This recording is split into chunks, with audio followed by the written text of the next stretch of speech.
I went into IVF with the total wrong mindset. I had no idea the physical toll that this was going to take on me. Catherine, thanks for having us to your home today. Briefly describe your fertility journey for us. So our daughter Sydney was naturally conceived, relatively easy to make, straightforward pregnancy. Giving her a sibling is where we ran into trouble, and it was near impossible. So we had multiple miscarriages, uterine surgeries, ultimately turned to IVF. And through that process, it was not straightforward whatsoever. And it was years long, involved multiple egg retrievals, embryo transfers. Ultimately, we turned to surrogacy. And in the end, we were very fortunate that we did come out the other side with not just one sibling for our daughter Sydney, but two. So we ended up with two baby boys born 4 months apart, one via surrogacy and the other unexpectedly via me. That's wonderful. So why did you want to write about this in your book called Infertility? So I'm a journalist, I'm an investigative reporter. I've been doing that kind of work for the better part of 2 decades. So while I was going through this head-spinning, totally consuming experience, I would lie on the exam table and sort of look up at the clinic ceiling and think to myself, one day I'm going to write about all of this. And I didn't know exactly what form it would take, but I just had so many questions about what was going on around me, why things were the way that they were. And I realized that I wanted to write the book that I wish I had when I was going through surrogacy. I wanted it to be deeply personal and deeply reported. So it's part memoir and part journalism. I was really interested that you interviewed the first test tube baby, Louise Brown. What were her revelations? Did you get any revelations from anything you spoke to her about? I just thought it was so interesting because it felt sort of like this snapshot in time, or like a time machine, I guess, where she was born in the late 1970s in Oldham in England. And just hearing her sort of talk about how she learned that she was sort of the world's first IVF baby, and the fact that sort of by the time she really understood it, she was already in textbooks and she was sort of being taught it in the classroom. I thought that was really interesting. And one thing that really resonated with me, and it's why I included it in the book, was she explained that her mother and her father had been told by doctors that, they had I think she said, a 1 in a million chance that she might be able to get pregnant. And many people would hear that as a very low probability. And what her mom heard was, there's a chance. And so I thought that was just very indicative about the mindset of somebody who wants this so badly. How does access affect a person's ability to start their IVF journey? I think there's a few things to talk about when we talk about access. Obviously, the first thing that we should talk about is financial access. IVF is expensive. It's somewhere in the order of $15,000 to $20,000. It can be a little bit less, it can be more, depending on the medications and the protocols, and whether you avail yourself of any sort of add-on treatments. But it's very expensive. And I think it's also very important for people to know that it doesn't typically work the first time. So that $20,000 can quickly become $40,000. If you can afford it and scrounge it together, it can escalate beyond that as well. And so, yes, there are some provinces and territories that offer some amount of funding to help support people through a fertility journey, but there's not a single province or territory that funds it entirely. The other thing that we should talk about is geographic access. I think people will be surprised to know that there are some provinces and territories that don't have a single IVF clinic that does the complicated work of an egg retrieval or an embryo transfer. You have to get on a plane or drive. And these are very complicated treatments that have to be timed to your cycle, so it's very unpredictable. So you're layering on the finances, geographic access, and then, there's wait lists too, right? Like if you're doing a private pay cycle, you can usually get in for a clinic consultation. But if you're trying to go through sort of the public funding process, there's a wait list, and they can be months long, they can be years long. And that goes against everything in fertility, where we're told constantly that time is of the essence. Understanding that it varies individually, what was the physical toll for you? I mean, you had ER visits, you had very difficult physical moments throughout 5 retrievals. Tell me a little bit about the toll it took on you. I went into IVF with the total wrong mindset. I had no idea the physical toll that this was going to take on me. This is separate from the emotional toll, the financial toll, the toll in relationships. Physically, it was very difficult. I am somebody who responded very well to the medications, which is what you want. I would have 50 follicles growing. They would remove 30 some odd eggs from my body. That's what you want, because the more eggs you have, the higher the chances are that you're going to be successful. What it also meant was that I had complications from retrievals where I would, fill up with fluid, and I would have like this bloating where it was horrible because you would look really pregnant, and that's all you're wanting is to be pregnant. Like, I couldn't wear pants. I was tired. I had excruciating headaches. I would get dizzy. There were a couple of times where during the process, due to the medications, I fainted, including one time where I woke up on the bathroom floor in the middle of the night with blood everywhere. And then I started vomiting, went into shock, ended up in the hospital needing 11 stitches in my face. And you would think that that would be some sort of rock bottom, but I did it again. And I did another retrieval and I fainted again. And the paramedics came because my blood pressure was. So, it's, for some people, it can be straightforward. It can have not such a dramatic toll, but I interviewed people for this book, and I've read a lot for this book, and I have learned that being told that you should take the day off of work to do your egg retrieval, but you can go back to work the next day, isn't true for a lot of people. And I think we're not calibrating people's expectations about what it feels like. And you had some complications also that required surgery. Can you talk a little bit about that? I had a miscarriage when we were beginning our journey to give our daughter Sydney a sibling. And that miscarriage resulted in the need for a D&C, which is a dilation and curettage procedure, to remove some retained tissues of pregnancy that my body was having trouble sort of naturally expelling.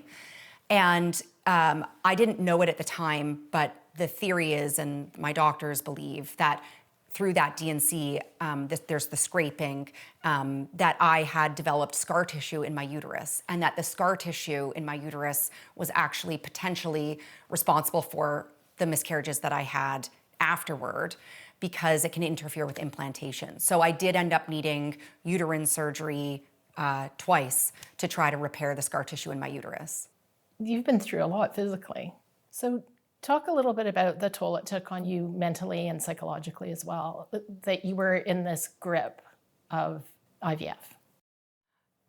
IVF for me, and for many of the patients that I interviewed for the book, is very consuming. It is, for many people, an existential fight for life, literally. And it can become just very consuming, and it takes over your mind entirely. It takes over your days. It takes over your calendars. It makes your calendar a landmine because, are you going to be pregnant at this friend's baby shower, or are you going to be miscarrying, or are you going to be devastated by a transfer that didn't work? It's really the white noise of your life is the way I sort of describe it. And the toll it takes on relationships, for instance, with either family members or friends or colleagues that are having babies when you're not able to get pregnant. What was that like? Yeah, there's a serious toll, I think, on relationships that can happen. In some cases, of course, they can be strengthened because you find that people show up for you in these beautiful ways and you feel really supported. It can also cause a fair amount of distance between yourself and friends or siblings or relatives who are having an easier time and who maybe aren't being super sensitive to what you're going through, or you're just triggered by their very existence. And so, it can be very isolating. Oftentimes people don't know how to talk to you about it. You don't really know what you want to hear or what you want to say. And that's part of the reason I wrote the book, is I wanted people to have a place where they can sort of work through some of these emotional sort of the trauma that they're going through, this uncertainty that they're going through, in a way that has them feel seen and supported, but not necessarily having to explain everything all the time to a loved one. I think it's a little bit like grief, right? People don't know what to say to you when you're grieving the loss of a loved one. in many ways, the fertility journey is a series of grievings, is it not? I think that's right. In my case, I did feel a lot of grief along the way. There was the grief of not making your way to the family that you envisioned, and sort of you're grieving this inability to get to where you thought you were going to be. But then there's like the more sort of tangible grief of you've gone to an ultrasound, you've seen the heartbeat, you've held the sonogram image, you've put the hand on your tummy, you've felt the changes in your body. Those cells have become somebody to you. And so when you lose a pregnancy, I felt like I was losing a baby. And it was completely overwhelming to move through that in such a gory way oftentimes, and in such a physical way. It's a lot because there's the emotional loss, but then there's also this physical thing that's happening to you, and you're angry at your body for shutting down a pregnancy, and you're frustrated that why is this happening to me again? And I think, we talk about it more now, but it happens so frequently, right? Like 1 in 4 women, it's estimated, experience miscarriage. And I feel like there is a lot of grief that happens in an IVF journey. And sometimes it's these smaller things along the way, and sometimes it's these big things. I spoke with women who had stillborns, and it's unfathomable. And when your journey went along and you came to the part where you were looking for a surrogate, how did you make that transition? So I think for us, and I write about this, that at the point in our journey where we turned our attention to potentially going through a surrogacy journey, I was still hopeful that in the end, I was actually going to be the one that was going to get pregnant and stay pregnant. And so I think it was a good time actually to start thinking about that, because I was able to sort of move through it in maybe a less emotional way, sort of having the consultation calls with the surrogacy agencies and understanding the process. And then when it came time to actually embark on that journey, I had lost so much trust in my own body that I knew that we needed help. And it turned from this kind of sort of scary thing where you're relinquishing control to this hopeful avenue that I knew could actually be quite beautiful. And once we got on the phone with a potential surrogate named Stacy, I could tell right away that I just had this like relief go through me that, okay, I think I can do this. I think we can do this. And it was this wonderful thing where I was able to trust her and ultimately our second surrogate, because it was a very complicated journey, to do this, because they gave us every reason to trust them.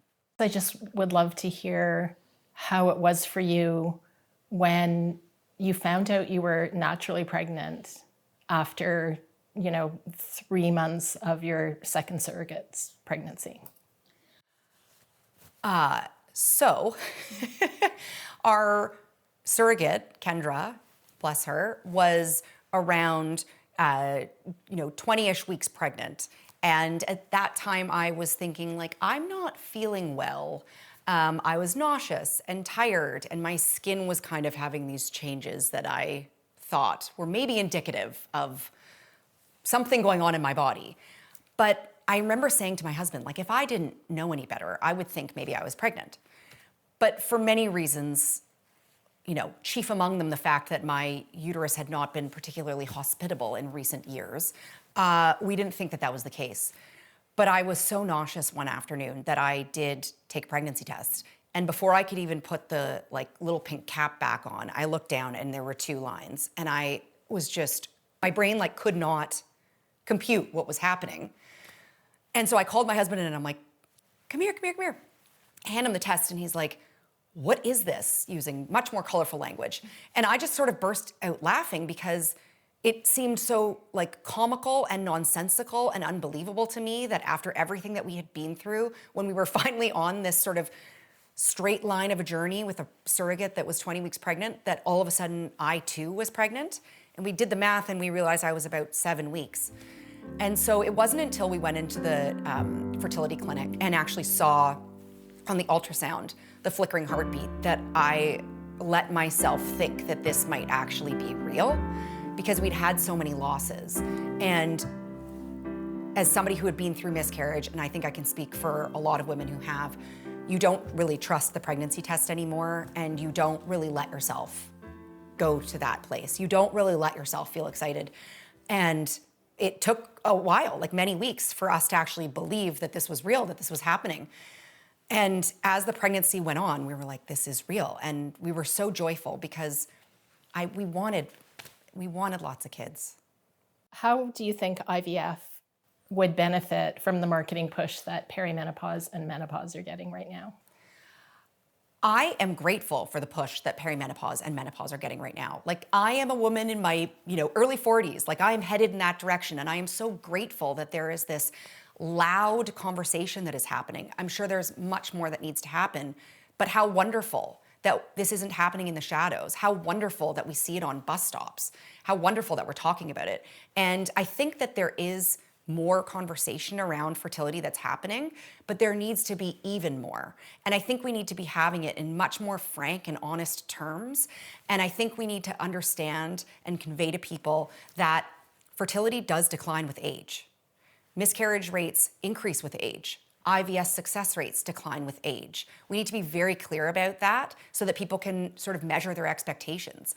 And I also think we need to be more clear about the financial toll, the physical toll, and the emotional toll that this can have on people. Because by the time you show up at a clinic, you're usually at a pretty beaten down place, but you're trying to be hopeful because you're about to do something different and you're about to do something new, and science is here to help. And in many ways it does. And obviously I am very grateful for IVF and modern science, but there are limits. And I think we need to talk about those. And I think we need to be much more clear with patients, women, men, everyone, all people, about what this actually involves and what it can look and feel like. With 2 babies in arms, what would you tell women or couples who are embarking on this journey?